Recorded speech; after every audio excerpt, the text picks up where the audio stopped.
Ce que je voudrais vous dire ce soir, ça consiste simplement à remettre les choses d'aplomb et à attirer votre attention sur la gravité extraordinaire de ce que vous êtes en train de vivre, de ce que nous sommes tous en train de vivre. Lorsque l'on parle de ce projet de loi, l'argument essentiel qui est mis en avant, c'est que ce serait à raison de l'égalité qu'il faudrait ouvrir le mariage aux personnes de même sexe. Il faut vraiment comprendre que cet argument est totalement fallacieux. Parce qu'en droit européen, comme en droit national, le principe d'égalité, c'est donner la même chose à des gens qui sont dans la même situation. Et c'est donner des choses différentes à ceux qui sont dans des situations différentes. Et lorsque l'on parle de mariage, il faut se souvenir que l'État n'a normalement aucun droit d'entrer dans la vie privée, et évidemment, a fortiori, dans la vie intime des citoyens. Les seuls États qui sont allés dans la vie intime et privée des citoyens, ce sont les États totalitaires. Et donc, si un État peut commencer à instituer le mariage et à dire que le mariage doit être promu avec des avantages fiscaux à la clé, c'est-à-dire des avantages qui sont payés par la communauté des citoyens pour ceux qui sont mariés, c'est pour la seule raison que l'État a la charge du renouvellement des générations et que si il n'y a pas un homme et une femme qui se rencontrent, il n'y a pas de naissance et pas de renouvellement des générations. C'est la seule raison qui légitime l'intervention de l'État dans ce domaine. Or, au regard de cette loi fondamentale, il est évident que des partenaires homosexuels sont dans une situation radicalement différente de personnes hétérosexuelles, parce qu'ils ne peuvent pas procréer. Et donc on donne à des personnes qui sont dans une situation radicalement différente au regard de ce qui est en cause, la même chose. Ce n'est pas une application du principe de l'égalité, c'est un abus de droit. C'est une violation des principes fondamentaux de notre Constitution. Alors pourquoi mettons ce principe en avant? Eh bien il y a une raison cachée. C'est qu'en réalité, derrière le mariage des personnes de même sexe, il y a la volonté d'abolir toute différence entre les sexes.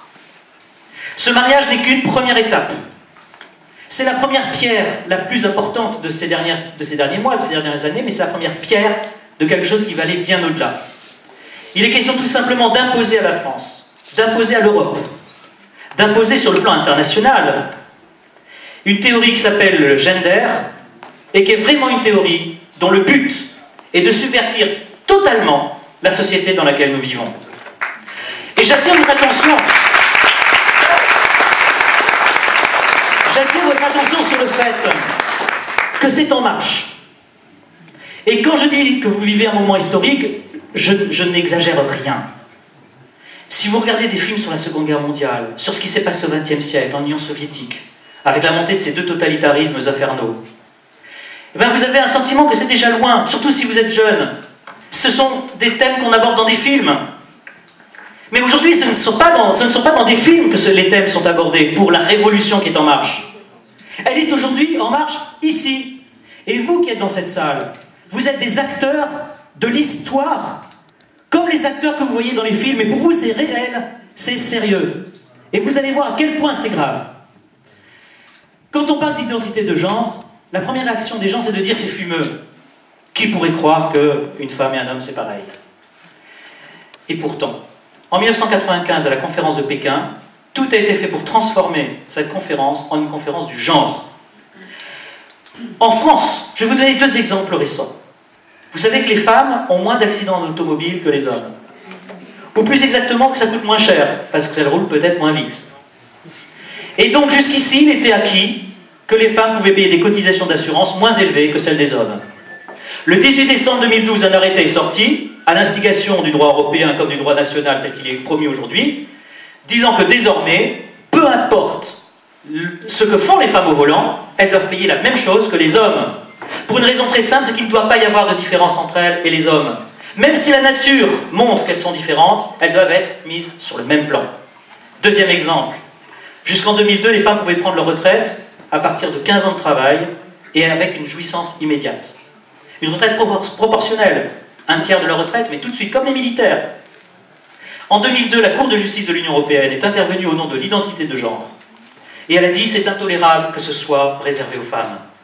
Il faut que les hommes, pères de 3 enfants et plus, aient le même avantage. Comme si le fait de porter 3 enfants et plus, c'était la même chose pour une femme que pour son mari de regarder sa femme les porter.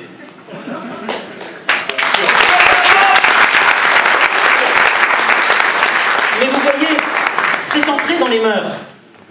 C'est entré dans les mœurs parce que les femmes aujourd'hui sont privées de cet avantage fondamental et parfaitement reconnaissant de ce qu'elles avaient fait. Et le 31 octobre 2012, pour vous dire à quel point c'est présent, le 31 octobre 2012, le gouvernement, sous la signature du Premier ministre, a adopté un programme complet sur l'identité de genre. Un programme complet dont la presse n'a pas parlé. Dont la presse n'a pas parlé. Pourtant, si vous allez sur le site du ministère des Droits de la Femme de Madame Belkacem, vous allez trouver ce programme. Il vous suffit d'ouvrir Internet et de le télécharger. Alors que dit ce programme? Eh bien, tenez-vous bien. Il dit d'abord que cette identité de genre, c'est désormais un axe prioritaire de l'action gouvernementale. Que tous les domaines seront concernés. Les inspecteurs du travail l'incorporeront aux évaluations dans les entreprises. Il sera au cœur de la charte de l'égalité dans la fonction publique. Je ne fais que citer. Je ne fais que citer. Les partenaires sociaux l'incorporeront par avenant dans tous les accords sociaux qui seront désormais passés. La question sera à l'ordre du jour de la grande conférence sociale qui est prévue pour les prochains mois. Un module obligatoire sera ajouté pour les infirmiers dans la formation, pour la formation des médecins. Les maisons de retraite devront incorporer l'identité de genre, sans doute pour convaincre des personnes de 70 ans que, contrairement à ce qu'elles ont cru, elles ne sont pas forcément des hommes, alors qu'elles le croyaient, et pas forcément des femmes.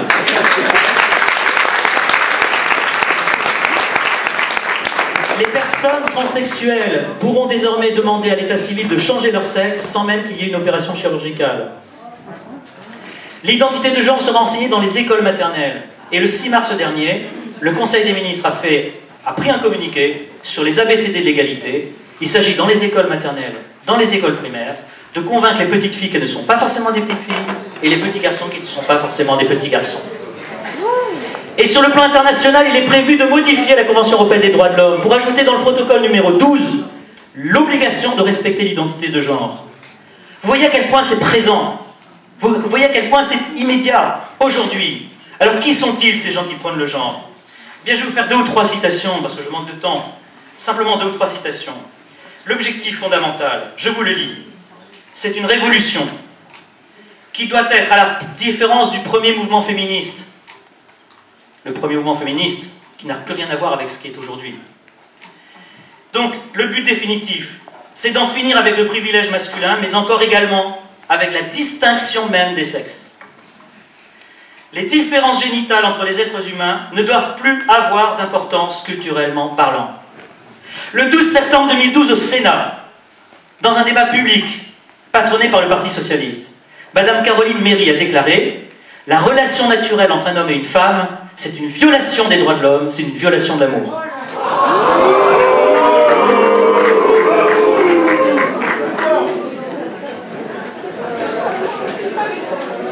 Je vais vous faire encore 2 citations. Que dit une militante LGBT du genre? Notre but, dit-elle, c'est d'en finir avec la division sexuelle du travail dans lequel la femme est mère. Nous ne voulons plus qu'on dise que les femmes sont mères. Nous ne voulons plus qu'il soit dit que les femmes sont destinées à porter des enfants. Il faut désormais que les hommes portent des enfants comme les femmes. Mais c'est dans les textes. Ce n'est pas moi qui l'invente. Autre citation. La suppression de la famille biologique. La suppression de la famille biologique fera aussi disparaître l'obligation de procéder à la répression sexuelle. L'homosexualité masculine, le lesbianisme, les relations sexuelles extramatrimoniales ne devront plus être considérées comme une alternative, comme quelque chose que l'on tolère.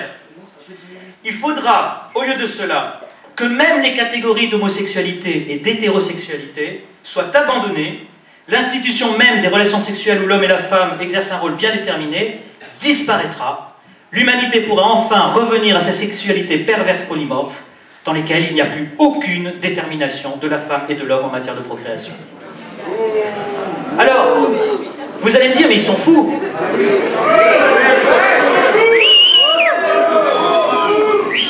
Ouvrez l'internet à nouveau, prenez Wikipédia, prenez le Wiktionnaire, qui est le dictionnaire de Wikipédia, que tous les adolescents regardent, qui est le premier réflexe de ceux qui veulent avoir une définition. Il vous dit l'identité de genre, c'est 3 éléments. Le sexe génital, le choix que l'on fait d'être un homme ou une femme, et l'orientation sexuelle ensuite. Je pourrais donc, moi homme, décider d'être une femme. mais en même temps avoir une orientation sexuelle vers les femmes. Et à ce moment-là, je serai lesbienne, si j'ai des relations sexuelles avec une femme.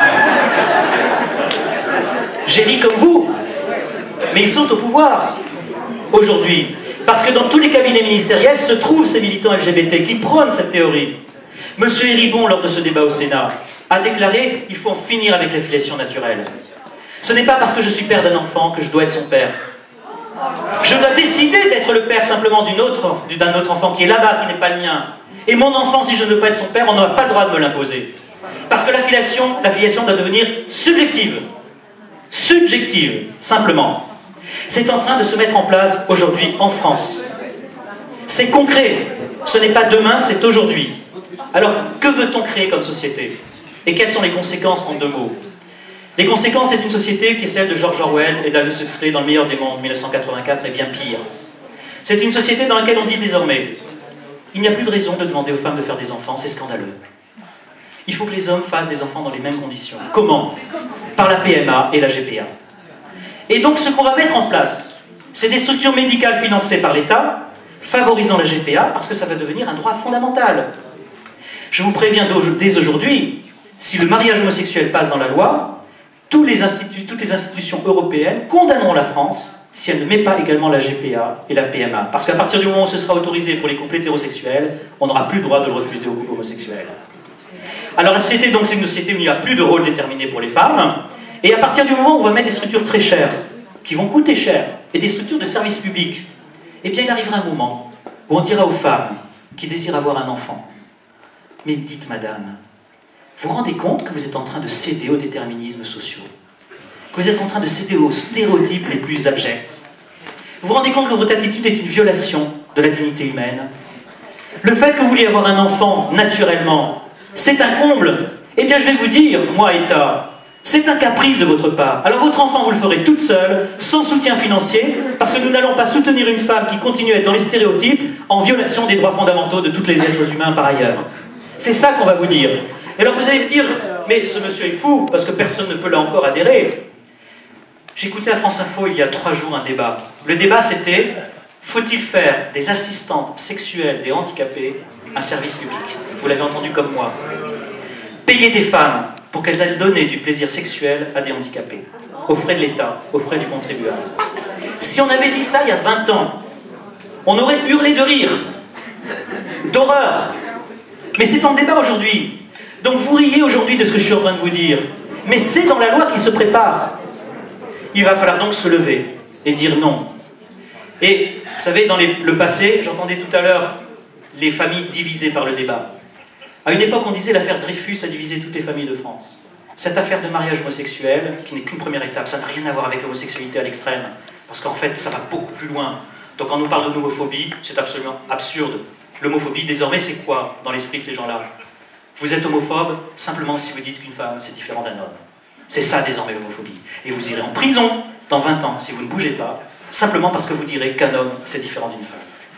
Et donc, j'entendais ces familles divisées, et je me disais, oui, nous sommes face à une nouvelle affaire Dreyfus. Eh bien, écoutez, au nom de l'ensemble du collectif, ce soir, je crois que nous pouvons dire tous ensemble, nous accusons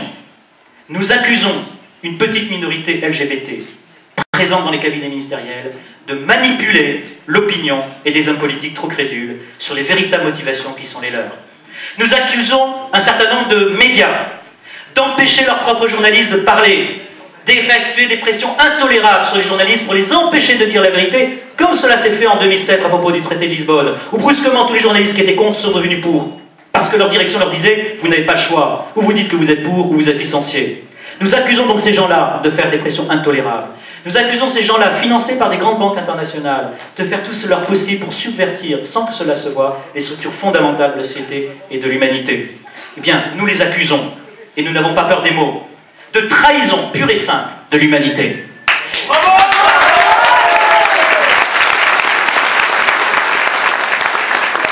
Et nous les convoquons le 24 mars prochain, nous les convoquons à l'occasion de la manifestation devant le tribunal de la vraie démocratie, c'est-à-dire celle qui recherche le bien commun, l'intérêt général, et non pas le bien d'une toute petite minorité, 0,06%. Et nous les convoquons au tribunal de la raison, au tribunal de la nature, au tribunal du cœur et au tribunal de l'amour, parce que, bon sang, entre un homme et une femme, c'est l'amour avant tout qui est à l'origine de tout.